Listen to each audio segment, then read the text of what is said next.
Добрый день, господа. Как многие из вас помнят, меня зовут Илья, и вы, конечно, не поверите, но вы находитесь на автомобильном канале для взрослых людей. И сегодня мы будем препарировать чудеснейший Geely Coolray Flagship Sport. Ну, просто для того, чтобы понять, что это такое. Нормальный современный автомобиль или вот такая вот китайская шляпа. Программа у нас сегодня следующая. Сейчас я сяду за руль этой машины, загоню ее в цех и крест на пузе даю, мы разберем ее полностью. То есть, проще говоря, вытряхнем из нее салон, опустим мотор на подрамнике, скинем заднюю ходовую и посмотрим, что же такое этот мандарин без кожуры, парни.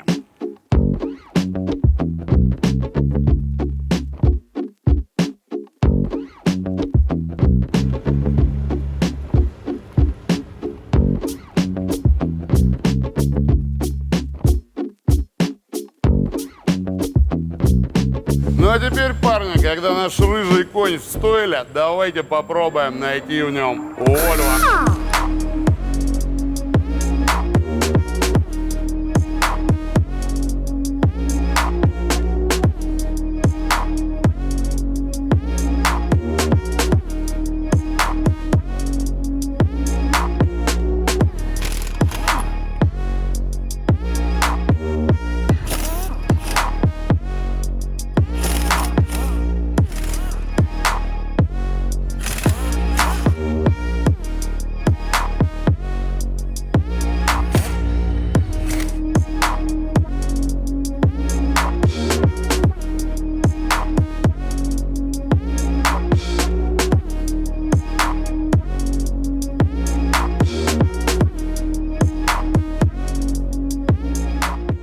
Ну что же, господа, как вы видите, мы немножко подразобрали нашего белорусского гостя. Эта машина действительно собирается в Беларуси, если кто-то не в курсе, на BLG.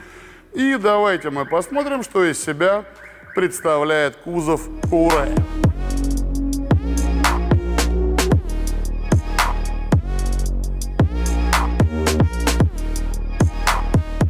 Первое, что бросается в глаза, это такая, знаете, мощная спортивная четырехстволка. Но если вы присмотритесь, вы увидите, что 4 ствола сходятся в 2.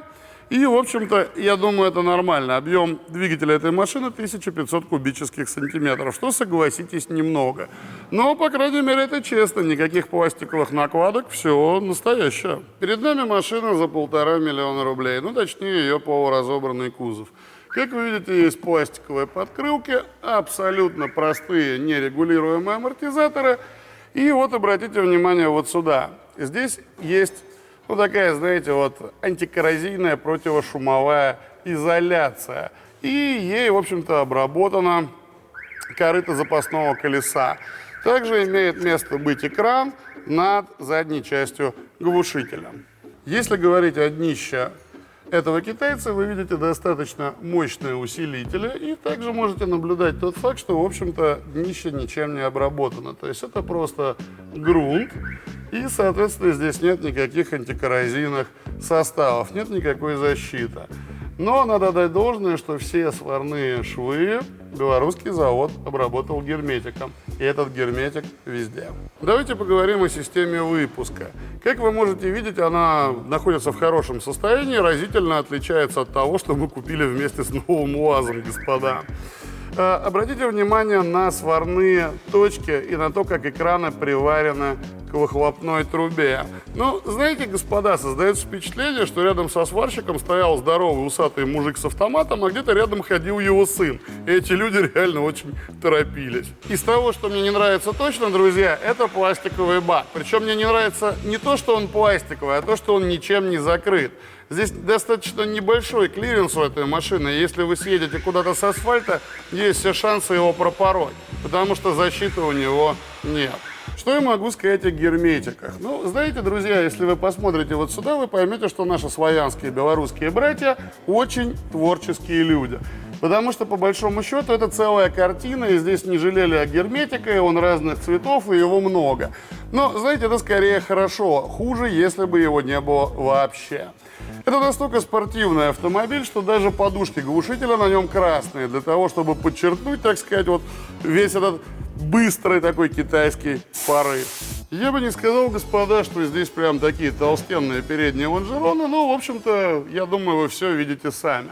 Как вы видите, передняя панель тоже не металлическая, то есть она пластиковая, а элементом, который соединяет лонжероны и дает жесткость моторному отсеку, является подрамник, как это принято на современных автомобилях. Согласитесь, господа, все, что вы увидели, по качеству очень напоминает корейскую машину, и разница лишь в цене. Потому что эта тачка в топовой комплектации стоит 1,5 миллиона рублей, а корейцы, как правило, стоят немножко подороже. И не каждый кореец имеет турбину и может так наваливать, как эта машина.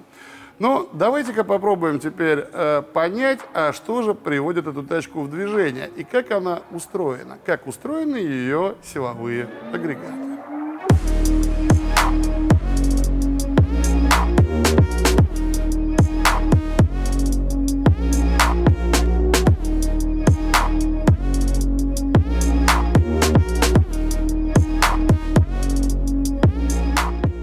Итак, друзья, перед нами изюминка сегодняшнего вскрытия — двигатель 3G15TD. И да, действительно, это Volvo. Причем Volvo непростое. То есть этот мотор ставился на XC40. Эти машины продавались в Европе, продаются, в принципе, и сейчас. И, в общем-то, не могу сказать, чтобы владельцы на них сильно жаловались на зарубежных форумах. Давайте познакомимся с ним поближе. Если, господа, вы приобретете себе Geely Coolray, у вас гарантированно всегда будет троящий мотор. Ну, просто по той простой причине, что здесь всего 3 цилиндра. Вы можете их видеть вот здесь. Помимо всего прочего, в этом моторе, естественно, 12 клапанов, то есть по 4 на цилиндр. Он заявлен как 150-сильный. Но представительство говорит, что 177 лошадей в нем есть. И, в принципе, его можно чипануть до 200. Я думаю, мы это проверим. Значит, здесь, конечно, прямой впрыск. И это особо интересно, потому что он необычно реализован. На большинстве японцев форсунки подходят сбоку. Здесь они стоят сверху. То есть вот здесь можно видеть топливную рампу и форсунки рядом с катушками. Они стоят вертикально. Ну а раз, господа, у нас есть форсунки прямого впрыска, значит, что-то должно обеспечивать их топливом. И это что-то вот этот вот топливный насос высокого давления, который расположен классическим манером сверху двигателя, как на большинстве японских иномарок. Также, я думаю, вам не безинтересно будет знать, что этот мотор не на цепном, а на ременном приводе. Производитель определяет интервал замены ремня в 120 тысяч километров, что до меня я бы его поменял на 90, как говорится, по классике, по красоте. И, в общем-то, он, конечно, легкосплавный, то есть и головка, и блок здесь сплавные. Ну, скорее всего, это силумин. Значит, если мы перейдем к фронтальной проекции, перед нами именно она, потому что этот двигатель стоит в машине вот ровно так, здесь должен быть передний бампер, то мы увидим в верхней точке генератор, что говорит о том, что какой-нибудь такой чахленький маленький бродик вы можете переехать. Ниже вы увидите кронштейн ролика натяжителя, а еще ниже компрессор кондиционера. Если вы окинете взглядом этот силовой агрегат и сосредоточитесь на этой точке, вы увидите впускной коллектор. Он пластиковый. Чуть ниже к нему прикручена дроссельная заслонка, она, естественно, электрическая. А еще ниже вы можете наблюдать крохотный маленький стартер. Ну, большего здесь не нужно по объективным причинам. Мотор-то трехцилиндровый. Поговорим о коробке передач. Она здесь, соответственно, у нас DSG 7-ступенчатая, о двух сцеплениях мокрых. Сверху у нас есть гидравлический актуатор. Вот, кстати, можете его наблюдать в этой части. Здесь вы можете видеть корпус и можете оценить его отливки. Ну, согласитесь, китайское литье ничем не уступает по качеству корейскому или японскому. Все сделано аккуратно. Далее нас ждет система электропривода управления передачами, вот так это выглядит. А чуть ниже находится управляющая плата. Если вы посмотрите вот сюда, то вы увидите разъем, к которому подходит коса проводки. Ну а ниже у нас находится электрический масляный насос и, в общем-то, один из охладителей. Итак, что можно сказать об этой DSG? Ну, только то, что о ней неизвестно ничего, потому что в целом никому доподлинно не ясно, что это такое, откуда это взялось. Кто-то пишет, что это китайская разработка, кто-то говорит, что в основе лежат решения ВАГа. Но если взглянуть на эту конструкцию в целом, в общем, согласитесь, не так уж много и сходства. Давайте взглянем на этот силовой агрегат со стороны моторного щита. Как видите, я его только что развернул. Поговорим о турбине и системе выпуска. Если вы взглянете вот сюда, вы увидите, что, в общем-то, у нас нет классического выпускного коллектора, а есть часть турбины, которая прикручивается к головке блока. Ну, такое современное решение. Сама турбина небольшая по размерам, и к ней через кольцо крепится каталитический нейтрализатор с двумя датчиками кислорода. В отличие от супермодной корейской К5, китайцы не стали изобретать велосипед. И если вы посмотрите вот сюда, вы увидите привод, он стандартной толщины. Также вы увидите приводной вал вот здесь, увидите промежуточную опору и такой же совершенно стандартный вал с другой стороны. То есть все сделано красиво, надежно, классическим способом, друзья. Давайте, господа, теперь поговорим немножко о тормозах и о ходовой части этого Geely Coolray.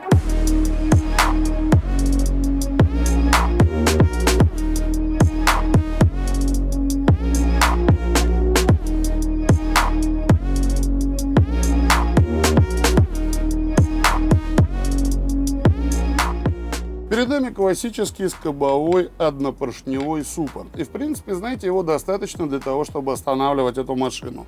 Тут мы можем видеть вентилируемый тормозной диск.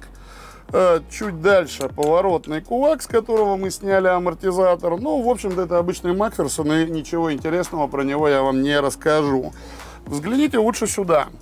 Здесь должен находиться датчик АБС, который мы убрали, и вы можете видеть гребенку, то есть никаких магнитов, все олдскул, все классические проверенные технологии. Давайте рассмотрим подрамник, на котором собрана силовая установка. Это очень интересное техническое решение. Вы видите такие своеобразные рога, причем есть разрезы. Дальше вы можете видеть стабилизатор передний и вот очень интересные формы стойки этого стабилизатора. Такая форма не характерна для японцев. Если вы посмотрите вот сюда, вы увидите электрическую рулевую рейку. И знаете, в отличие от корпорации Kia, китайцы не делают никаких парящих ножек. Вполне себе классическое решение. Поговорим о задней подвеске, господа. И как вы видите, это не займет много времени. В общем-то, если у вас когда-то была девяточка, вы найдете много похожего, потому что перед нами классическая балка.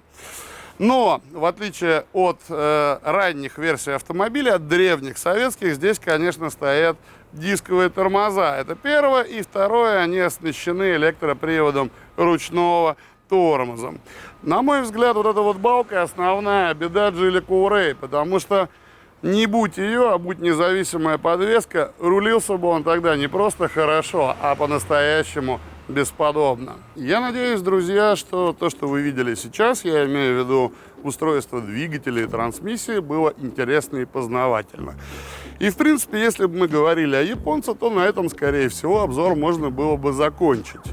Но мы говорим не о японце, мы говорим о китайце. И, как вы видите, мы его немножко подразобрали по салону, но прежде чем мы начнем, я хочу напомнить вам вот что. В этом видео я не выламываю из себя эксперта, я разговариваю с вами как обычный владелец такой машины, а не как управляющий техцентром. То есть оценка моя субъективна, как материала, который вы видели до, так и того, который увидите сейчас. Ну а теперь давайте поговорим о том, как китайцы и белорусы построили кузов Coolray. Как вы видите, господа, в салоне не то чтобы много было шумоизоляции. Ну, я думаю, это будет слышно по звуку, какое здесь такое гуляет эхо и какая тут прекрасная акустика. Если вы посмотрите на пол этой машины, вы увидите, что, в общем-то, есть легенькие такие тоненькие номинальные матики. Двери, в общем-то, пустые в каждой из них. Всего-навсего одна такая вибро-гасящая накладка. И по большому счету, конечно, эта машина сделана не то чтобы дорого. Явно видно, что белорусы и китайцы экономили. Однако, господа, огульной эту экономию назвать тоже нельзя, потому что, как вы видите по аркам задним, на которых шумка присутствует, это войлок классический, люди думали, что они делают. То есть они сэкономили там, где можно. А вот то, что дает резонанс, ну, согласитесь, неприятно ехать в машине и слушать, как по аркам долбят камушки. Здесь закрыто. И такого вы не встретите в большинстве корейцев и современных японцев. Однако, друзья, при всех тех плюсах, которые я перечислил, есть и минусы. Абсолютно однозначно здесь есть одноразовые технологии, которые говорят о том, что эта машина не предназначена для повторной сборки и разборки. Ну, например, для того, чтобы сделать шумоизоляцию, вам нужно снять обшивку двери. Здесь стоят два крепежных ее болта. Если мы взглянем на накладку, мы увидим массу усиков, и мы поймем, что, в общем-то, не стоит пытаться разобрать этот элемент в гараже под пиво. Потому что нож сюда не пролезает, специальные съемники тоже не пролезают, и если у вас нет опыта, просто вы все это поломаете. А у китайцев есть одна проблема. На них всегда мало запчастей. Поговорим о качестве сварки. Ну, знаете, друзья, вся эта машина плотно укрыта герметиками, то есть все ее сварные швы. И мне пришлось поискать то место, которое не защищено. То есть оценить качество сварки вы можете, например, в багажнике. И, как вы увидите, точки, они идеальны. То есть такие же, как на всех современных автомобилях. Здесь китайцы ни в чем не уступают. Ну, можно посмотреть это еще вот здесь, то есть в районе вальцовки панели заднего крыла. Тоже, согласитесь, все красиво и чисто. А если мы опустимся чуть ниже, то мы увидим, соответственно, что и герметизация этих элементов, я говорю сейчас про вальцовку, на уровне. Нигде из-под листа не торчит герметик, не прет наружу, как это бывает частенько на наших отечественных машинах. То есть все сделано достаточно аккуратно. И, в принципе, меня, например, это удивляет. Многих из вас в комментариях под нашим первым видео, посвященным этому Geely, интересовал вопрос проводки. Ну, действительно, ранние версии китайцев отличались, мягко говоря, не очень удачной электрикой, и это факт. Но, как вы можете видеть, сейчас все косы смотаны вместе, все это проложено аккуратно. Есть вполне себе европейского вида разъема. От себя могу сказать, что неудобство вызывает лишь то, что все это приходится разбирать отверткой, а не руками. Разъемчики маленькие. Ну а так вы видите, нет никакой синей православной изоленты, все сделано не по-нашему, а по-азиатски. Китайские автомобили, господа, никогда не славились высоким качеством металла, из которого сварены их кузова. Однако, препарируя эту машину, я обратил внимание на то, что хоть она и стоит, как УАЗ Патриот, на ней нет следов ржавчины. То есть вы можете еще раз сейчас взглянуть на ее пол и увидите, что там нет ржавых пятен. Если мы заглянем в ее двери, вы увидим, что там тоже все хорошо. Это радует, господа. Я не могу сказать вам, как долго все это продлится. По моему мнению, конечно, этой тачке будет нужен антикор. Ну, просто для того, чтобы ее следующий владелец спал спокойнее. И вас, господа, наверное, интересует, что мы будем делать с нашим таким рыжим мандариновым китайским конем дальше. Ну, знаете, мы его будем продавать, ну, буквально через одну серию. И так как мы люди взрослые, мы, конечно, не можем продать нашему подписчику, а, скорее всего, ее купит подписчик, машину, у которой из шумоизоляции только войлок в заднице. Эта машина, друзья, будет продаваться на 120 тысяч рублей дешевле, чем мы ее купили. То есть не за 1 520 000, а за 1 400 000. Потому что мы тоже хотим сделать что-то хорошее для наших подписчиков. И, в принципе, это хорошее мы уже начали делать. Как вы видите, сейчас мы заняты шумоизоляцией. Потому что, ну, конечно, нас, как нормальных людей, та, которая была в машине с завода, мягко говоря, не устроила.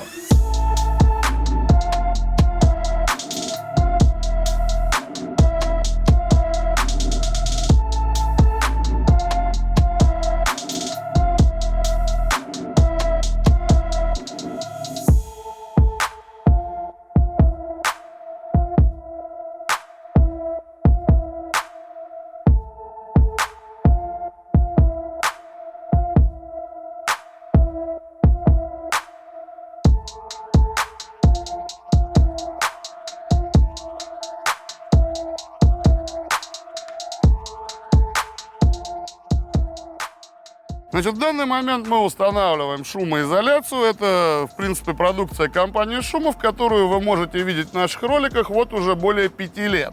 Потому что вся наша команда считает, что, в общем-то, это оптимально по соотношению цена-качество. Эта машина делается не на отшибись, она делается реально по-взрослому. Ровно так же, как мы делаем дорогие тачки, крузаки и, соответственно, Прада. То есть здесь представлена практически вся линейка, как виброизола, так и герметонов и прочего.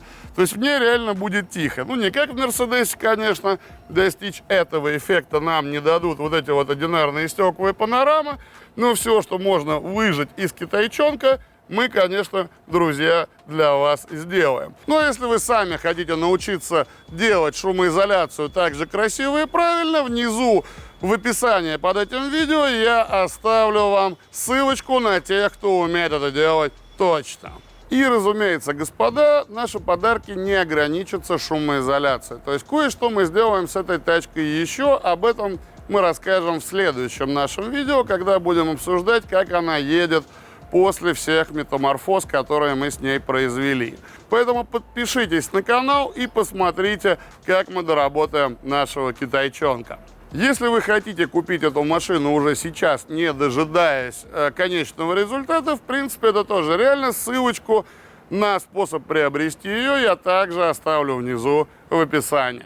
Как видите, господа, в моих руках опять появилась китайская шляпа. И вы знаете, после разбора этой машины на компоненты я с превеликим удовольствием эту шляпу китайскую возвожу на китайский же автомобиль. Почему? Мое оценочное субъективное суждение по поводу этой тачки будет следующим, друзья. Здесь стоит двигатель трехцилиндровый. По моему мнению, у него нет запаса ресурса. Здесь стоит роботизированная коробка. И согласитесь, в общем-то, второго хозяина наличие этого агрегата в машине тоже вряд ли порадует. Эта машина сделана так, что ее сложно разобрать во второй раз, что говорит о том, что авторы всего этого шедевра вряд ли, соответственно, задумывались о такой возможности. Потому что действительно китайцы предпочитают продавать новые машины, а не ремонтировать старые. Однако вместе со всем этим нельзя скинуть со счетов тот факт, что это красивая машина. Она быстрая, у нее турбированный двигатель, она неплохо рулится, если выкинуть, конечно, из нее китайскую резину, на которой она стоит. У нее действительно хороший салон, прикольная музыка, непонятного абсолютно производителя, но играет она чисто. В ней есть активная система, неплохой свет, и, в общем-то, она способна доставить удовольствие от управления ею, друзья. Помните, господа, в первом ролике мы хотели найти в Geely Volvo. И, знаете, я вам скажу так, у нас этого не получилось. Все, что есть в этой машине от Volvo, это адаптированный двигатель от XC40. Иных блоков, частей проводки с надписями Volvo, то есть, дающих понимание того, что это часть от чего-то хорошего и шведского, мы, к сожалению, в этой машине не нашли. Словом, как это вводится у нас на канале, я вам не скажу, хорошая она или плохая. В принципе, я вам все показал. Решать вам. Ну, а если вам понравился тот ролик, который вы увидели, поставьте, пожалуйста, лайк, поделитесь им с друзьями, ну и, конечно, подпишитесь на наш канал, ведь на нем еще будет много интересного. Пока, парни.